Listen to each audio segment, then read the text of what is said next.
నేను మీకు ఒక 2 క్రాప్ టాప్ లెహెంగాస్ చూపిస్తాను. ఒక చిన్న పాపం అనమాట. ఇది ఆర్గాన్జా క్లాత్లో ఇలా ప్రింటెడ్ ఉంది. దీనికి బ్లౌజ్ ఇలా కాంట్రాస్ట్గా ఇచ్చారు. జార్జెట్ క్లాత్లో చిన్న చిన్న బూటీస్ వచ్చింది. దీనికి స్లీవ్లెస్ చేసాము. స్లీవ్లెస్లో ఇలా చిన్న 1/2 ఇంచ్ రబ్బర్స్ పెట్టామన్నమాట.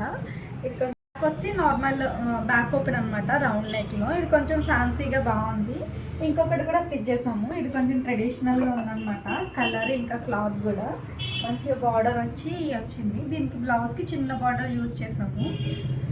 కింద లేస్ ఏదైతే వచ్చిందో ఆ లేస్ కింద పెట్టామన్నమాట. చిన్న షార్ట్ స్లీవ్స్ పెట్టాము. లెహంగాకి ఇలా నీట్గా ఫ్రిల్స్ పెట్టి అరేంజ్ చేసామన్నమాట. చాలా బాగా వచ్చింది, నీట్గా వచ్చిందనమాట. లెహంగా కూడా బెల్ట్ అండ్ హుక్. ఇవి 2 క్రాప్ టాప్ స్టైలే. అండ్ ఈ 2 క్రాప్ టాప్ లెహంగాస్లో మీకు ఏది నచ్చిందో కామెంట్ చేయండి. నచ్చితే నా ఛానల్ని సబ్స్క్రైబ్ చేసుకోండి.